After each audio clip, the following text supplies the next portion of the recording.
Hello, beautiful souls. Welcome back to Miracles with Mary. Today we are going to go over your attitude number or your outlook on life. So, calculation is pretty easy, and I'll also explain it in the description. So, just to begin with what attitude is, you just take your month and your date of birth and add it together until you get a single digit. And what you do is you take, so I'll use mine for example. So I'm born the 28th of November.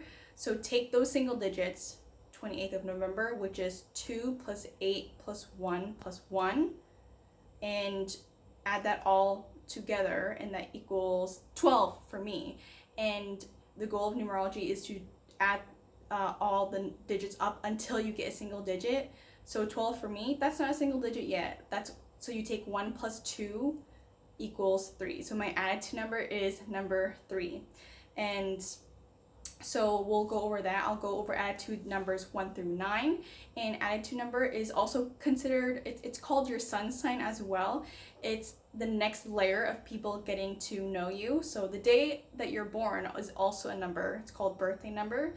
That's first appearance. And then when people get to attitude number, this is what you're like during conversation. This is how you show yourself, the face that you show. It's the next layer of peeling the onion of getting to know who you are. So we'll do a few minutes for every attitude number. So we will begin with attitude number 1, and I'll also start with timestamp. So if you have attitude number 1, attitude of somebody who is independent. They have leadership capabilities as well.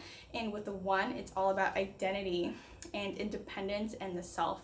So you do have a lot to work on becoming confident in who you are and the ideas that you present and what you want to do. Because with people who have 1s in their charts, they want to control their own destiny. And with the number 1, you will have a lot of ideas, maybe creative ideas as well. Like you want to do this, if you want to do something differently or you want to do something your way, and you have to feel very confident in what you actually want to do. And you've got to be in an environment that respects all your hard work and allows you to express yourself without limiting you, without restricting you. So attitude number 1 can be very goal oriented, as well as assertive, and they could have issues with controlling as well, because again, they want to be the leader, they love to win. They could have a very competitive nature as well. If not that, then it's actually best to really nurture the best in yourself, to nurture your unique capabilities.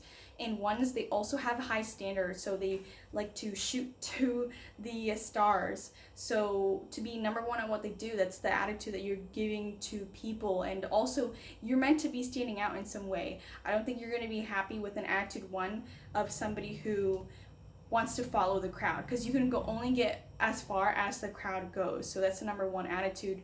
You want to be in charge of your own thing as well, but you have to really focus on nurturing the best in yourself. I'm saying that twice, because feeling secure within yourself is really going to help you succeed in whatever you want to pursue. Self-employment is a very good thing as well. It will make 1 attitudes very healthy. So that's the reading for those with the number 1 attitude. Now moving on to the number 2 attitude. So if you have an attitude number 2, this is a peacemaker's number. It's a lover's number. You're here to love and be loved in return. So the next layer of people getting to know you is that pretty easygoing. Also, this number is sensitive. So that means you could easily read situations. You could easily read people's motives, their needs, and to help them and to support them as well. It tends to be a psychic number as well. If you don't like that word, then I mean highly intuitive. So with your emotional sensitivity, you can really persuade people, but on the dark side, it would be to manipulate people to do what you want. So number 2 is all about keeping a healthy balance and to actually use your emotion to understand people as well as to emotionally inspire them. It's also somebody who may be fond of, like, say, art, music, metaphysics, psychology, because psychology is all about mind, body, soul, to understand that. And 2 is very, very, very loving as well. And they also have dealing with balance. So what I mean in practical life is like internally, if they're dealing with a problem, they won't push to like start any conflict. They try to avoid conflict. So it's somebody who is really strong inside, even though they don't appear it on the outside. And the goal is to keep balance. And what I mean is to know when to say no, and as well as respecting your own boundaries. If you have boundaries, create them first and respect it.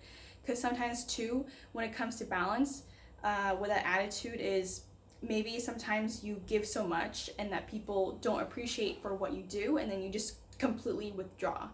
So there's that. But it's also healthy for you to withdraw sometimes because you're very sensitive to the environment, to people. Just retreat within yourself as well with the number 2 attitude. And also you do pretty well with partnerships and collaborations and always having somebody by your side. You work really well with that to be a very, what's that word called? Compatible partner. Supportive partner, whatever it is, it's all about balance again. So you learn a lot about yourself through other people. So that's a reading for those with number attitude 2. Now moving on to attitude number 3. So if you have attitude 3, which is what I have, 3 is all about joy, enthusiasm, brightness. So that means with a 3, they are also emotionally sensitive, but it's more like shining bright, more wanting to connect with people socially. And 3 is all about communication. So with the attitude 3, when people are speaking to you, if you are in a good mood, people will easily see that. You can affect the entire room and just be so passionate, enthusiastic, so joyful. It's kind of like being a child at heart, and people can really feel it. It can be really fun to be around you. And plus, it's a jokesters, a comedian's number 3, because they have the ability to lift any negative situation into a positive, shining bright basically. And that also brings up communication when it comes to audience. So they do pretty well when they're on stage in some way. It could even mean like writing a book, blogging, being in front of a camera, singing, dancing, acting, modeling with that number 3 attitude. And then there's a dark side of 3 where if you are not feeling good, you're going to affect the entire room. And you can even use your word to gossip, be mean, be moody, criticize people, belittle people using your word. That's just the shadow side. I'm not saying that for everybody. It's just what 3s are capable of. And also, if you are in a bad mood as well, you could bounce back up pretty easily, because that's what 3s do. Sometimes it's like up and down, making you an interesting person to be around, like an entertaining person to be around. But again, with the number 3 attitude, you're really here to shine bright, using your word, using your emotional expression, as well as to honor how you feel and to express how you feel confidently. And if that is a struggle, then you are probably dealing with self-doubt, like, oh, whatever I say, whatever I do, whatever I show people, I'll just be judged for it. So just starting with a small crowd first, or just one person, and then you can expand your audience. So that's the reading for those with a 3 attitude. Now moving on to the number 4 attitude. So if you have an attitude number 4, this is a person who is analytical. They are direct, they are honest, and that's how people experience you, the face that you show other people. And 4, so I want you to think about a square. 4 sides, 4 corners, which exist on walls and houses and buildings. So it's all about somebody who is like a rock. Like you are like the foundation or the bedrock for people. And you do care so much about having stability, creating stability and security in your life, as well as your loved ones. And you're very fond of your family and home as well. And, or at least like wanting to create a family that is stable and is secure, that could be emotionally, physically, financially as well. With an attitude number 4, you tend to be, so back to the mind part, like analytical, observant of detail, and you want to see all sides of the angle. So sometimes people could see you as devil's advocate.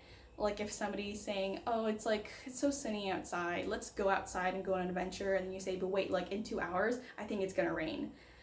but you're just wanting people to make a sound decision, just like a rock as well. So with a 4 attitude, you can have really good organizational skills, very good at building routine. In order to manifest something, in order to work hard for something, and to bring something into fruition, the best for you to do is to stick to a routine, look at all the details, and do. It's less of a talker, more of a doer with a number 4 attitude. And plus, again, with the home super important to you, you don't really care to like show yourself out there and like shine bright to other people. You're just pretty comfortable, friendly, sensitive type of person who enjoys the simple things as well. Anything related to like nature and the ground to clear your mind as well with a number 4 attitude. So yeah, very solid type of person, secure, responsible type of person. So that's the reading for attitude number 4. Now moving on to attitude 5. So if you have attitude 5, this is an attitude of somebody who is passionate, enthusiastic about life, open-minded, and can be very sensual and flirtatious as well, even if you don't think about it. 5 is a type of attitude of somebody who's really open to new experiences. So they're pretty fond of travel. They're also here to live life to the fullest, and that means they're here to really find their liberation and to free themselves from what holds them back. So that means you could be a type of person who has lessons about attachment versus like detachment, dependency, self-discipline as well, versus like overindulgence. So with an open mind, you could be really open to drugs, alcohol, and new experiences that lead to hedonism, just like pleasure, and that's all there is. But that's super dark side of 5. So freedom for the 5 attitude is to actually create self-discipline in their life. They're pretty happy when they're doing what they're passionate about, and they need a lot of flexibility with their schedule.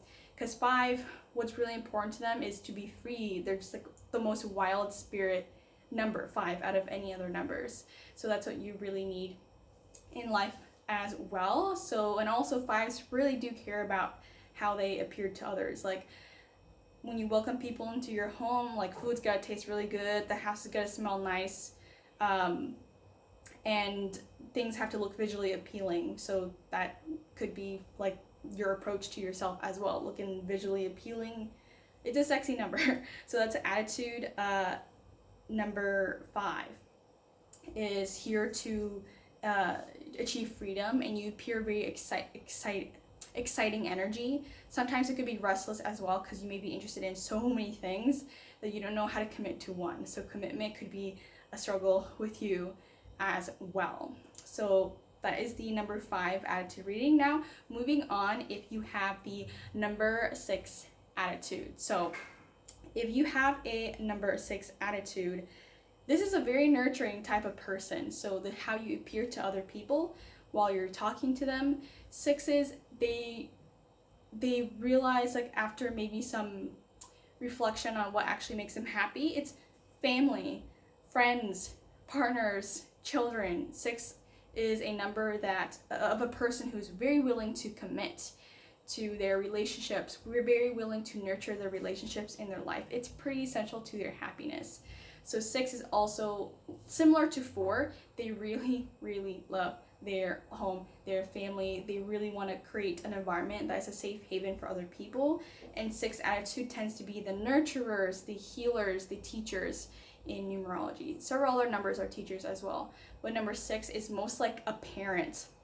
So you love to take care of people in your life. With number 6, it's an attitude of somebody who sees the potential of somebody, the potential of themselves as well, the potential of an environment. But too extreme is that you would measure yourself and other people to perfectionism. And what happens if you have that mindset? It's like you're putting people on a pedestal, and you're likely to get disappointed faster or more frustrated with people not doing what you expect them to do. So just like a parent, it's like a parent expects their child to do very well, to do the right thing, to do their best, and if there's one mistake, then you could easily make people feel guilty for not achieving that standard. So it's all about learning to accept yourself and others as they are in the moment, um, and to see the bigger picture that there's perfection everywhere, divine perfection. So with number 6, attitude, you do pretty well with personal development, because it's a number that with personal development you got to be committed. You got to have that quality to commit, to give care, to give love and patience to whatever journey you want people to grow towards. So 6 is all about growth, sustenance, and personal development. And also pretty fond of, could be like art, music, creativity, poetry, love. So that's the number 6 attitude. Now, moving on to the number 7 attitude. So this is an attitude of somebody who's very mysterious. You don't really care to talk about yourself a whole lot. Actually, with the number 7, you really value your privacy and space and time to yourself. So people don't really get to know you that quick. You won't let them. It's like you're a mystery. Maybe some people call you that as well. You also have lessons related to opening up, to trust, and to have faith, and to open up and share your insights, share your self-discoveries. Because 7 is kind of like a hermit, a philosopher who spends a lot of time alone to discover the meaning of life, to ask all the big questions about life, to dig deep. And it would do you best on your purpose to share what you've discovered, instead of hoarding all that light, hoarding all that wisdom and that insight only to yourself, from fear of being misunderstood. Like, don't look for that anymore. Don't look anymore for signs of betrayal. It's like you're doing a service by sharing your light to the world. And so with the number 7, you may have interest in metaphysics, philosophy, psychology, science, any field where people don't really spend a lot of time in. And with those studies, you get to have a lot of time to yourself to learn more. You have a thirst for knowledge as well, and you tend to be analytical and highly observant. Paying attention to all the details when you walk into your room, you do notice that. And also when you do speak, it's like you're speaking with authority. It's like, you know what you're talking about. This is how it is. I just observed that, and this is, anyway. Sharing your wisdom is pretty good, and that's how people sense from you. You have this gentle, angelic kind of energy, hard to get to know. So you're a mystery. That's your attitude. Now, moving on to attitude number 8. So that's your attitude 8. Then this is a person who really cares about their finances. So 8 is related to money, power, influence, authority, control. So a lot of lessons around that, and to transcend those and really mature from those lessons. So 8, about the finances, you have the ability to accumulate a lot. That could be with material, accumulating a lot of wisdom, accumulating a lot of love. You could be a person who collects objects as well, just to show that I can take care of myself, like in the physical world, I got it all. So it tends to be kind of independent type of attitude.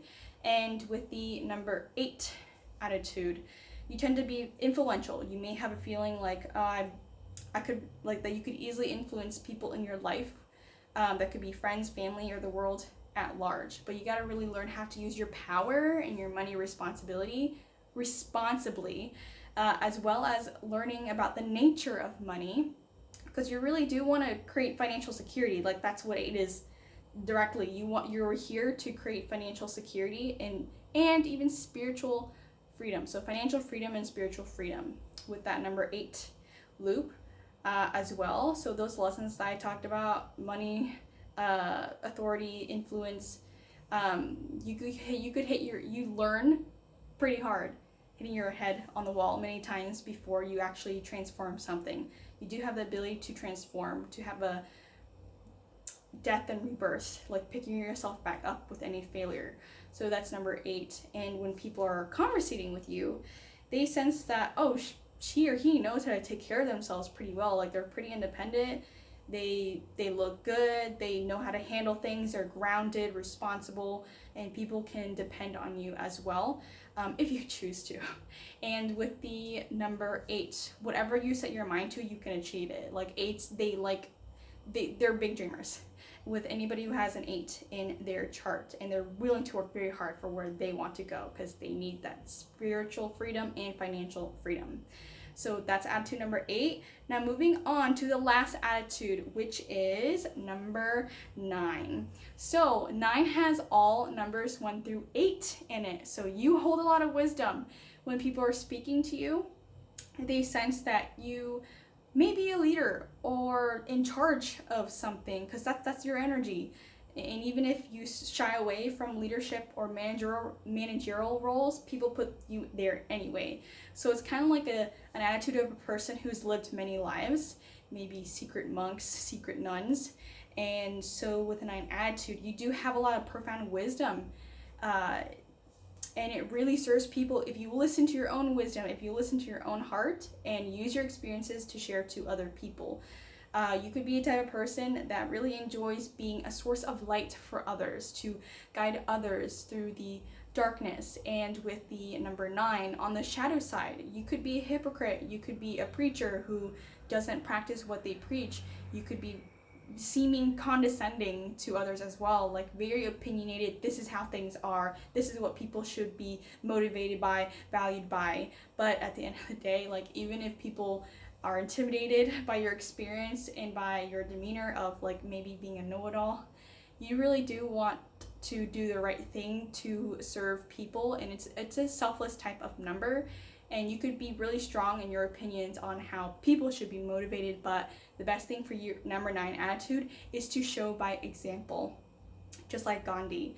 And then you don't have to spend your time preaching, just being a spokesperson of these values or ethics or morals. Just show it instead of just telling it, which is whatever you do, whatever actions you do, whether good or for ill, people are gonna watch, they're gonna notice and follow as well. So attitude for number 9 is really here to serve something bigger. Even they have a high vision, a big vision, and they see the big picture of a lot of things as well, and they're pretty much willing to sacrifice their needs for the bigger purpose. So that is a number 9 attitude. So if this has all made sense to you, well, I hope it has. And if you're interested in personal readings, please look in the description below to book with me.